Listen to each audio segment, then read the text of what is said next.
The UN Security Council is to vote on a resolution against Donald Trump's decision about Jerusalem al-Quds. The draft resolution says any decision on the status of the city should have no legal effect. Accessed by Reuters, the draft demands that all states comply with Security Council resolutions regarding the holy city of Jerusalem and not to recognize any actions or measures contrary to those resolutions. While the resolution has the support of several countries, the U.S. is likely to veto it during the vote. However, experts argue that even if the draft is not adopted, it would further isolate Trump over the Jerusalem issue.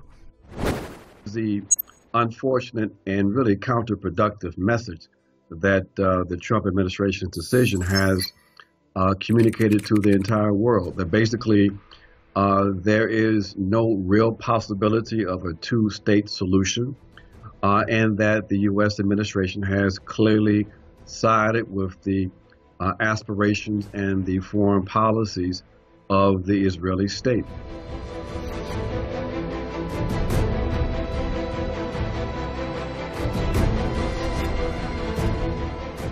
If the U.S. vetoes the resolution, a vote against Trump's decision will likely be taken to the UN General Assembly, where an approval by the international community is expected.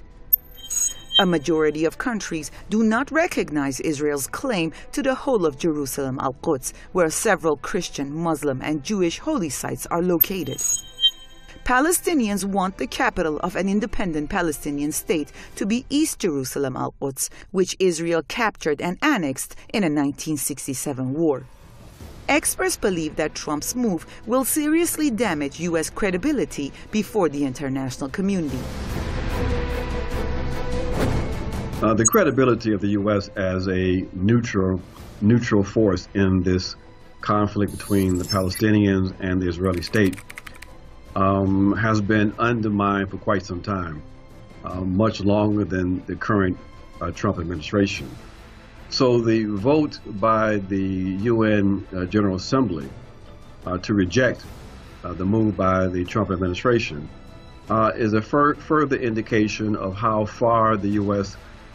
Policies and U.S. public opinion is from the rest of the world.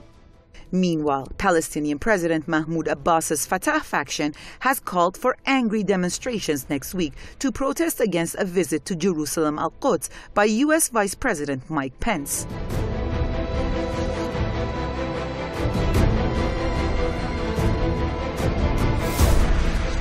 Trump's Jerusalem decision is reversing nearly 70 years of bipartisan U.S. foreign policy and placing the U.S. on the opposite side of the issue from almost all of the international community. In fact, Trump has already proven to be a rebel leader when it comes to international treaties. The Paris Climate Agreement, the TPP, and NAFTA are just few cases in point.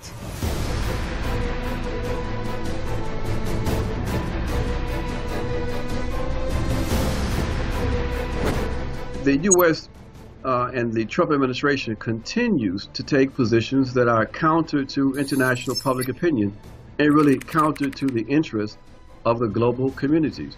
So it's quite clear to most in the world today that the major contradiction on the planet today exists really between the people of the world, global humanity, and this aggressive anti-global administration represented by the Trump administration and really most of the U.S. administration.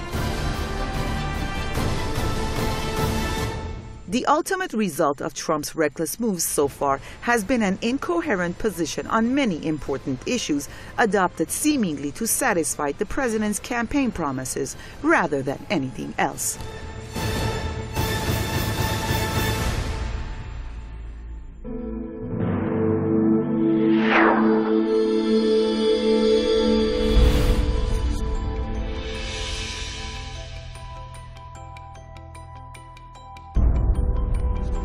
Under Rule 9, resolution. The U.S. House of Representatives has passed legislation which would require the Treasury Department to report to Congress on Iran's purchases of American aircraft and their financing. This is the latest in a series of moves by the administration of U.S. President Donald Trump to undermine the Iran nuclear deal, also known as the JCPOA. Tehran has accused Washington of seeking to confiscate the Islamic Republic's payments for buying planes from Boeing and Airbus. The two aviation giants have announced deals to sell nearly 300 planes to Iranian airlines worth $40 billion. Iran is right to be upset with the United States for its conduct over the agreement. Iran has completely kept within the bounds of the agreement and has lived up to its word. The United States has repeatedly made false accusations of Iran violating the agreement when they most certainly have not. Even international bodies have agreed that Iran is perfectly well within the agreement itself.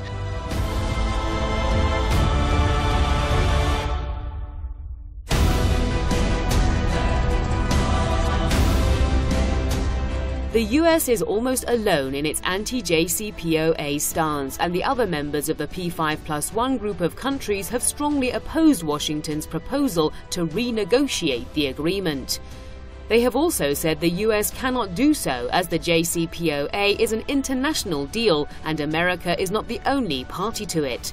Trump's actions, including his stance on the Iran nuclear deal, has diminished the US's image in the eyes of the international community. Washington is now seen as an untrustworthy country when it comes to international agreements. The world is becoming frustrated with the United States over the agreement. Many of the advanced countries, even the imperialist countries who join in on the attacking of Iran, have certified that Iran has not violated the agreement, and many of them are starting to show frustrations towards the United States. It seems many of the state actors around the world want a peaceful agreement where there is no hostility on either side, no production of nuclear weapons, yet no sanctions against Iran, because many countries would rather just do business with them. But it seems like the public opinion is turning against the United States in this matter. The US is now in a difficult situation, as it has to deal with the prospects of the loss of faith in America. The country no longer has the support of its allies, and they have distanced themselves from the White House under a Trump whose foreign policy is murky and vague. Well, the United States is proving that it's completely unreliable. They're proving that they do not keep their word with agreements. This makes a lot of people who are looking to engage in negotiations like the DPRK with the United States as to whether or not they really want to do so. Why would many of these countries or organizations even consider entering an agreement with the U.S. if they know that the U.S. is not going to live up to them? This is severely harming the credibility of the United States. And frankly, a lot of people around the world are starting to get tired of it. Even the UK has criticized the US over not keeping their agreements, and they're one of the closest allies. I think that the reputation of the United States across the world is being tarnished because of their behavior.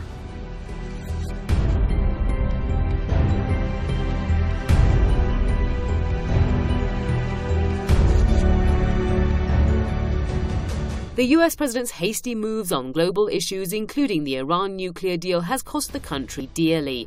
America wields much less influence in the international community as a result of Trump's actions, though the trend began during the tenure of his predecessor, former President Barack Obama. I think that the United States is in a bit of a political turmoil right now.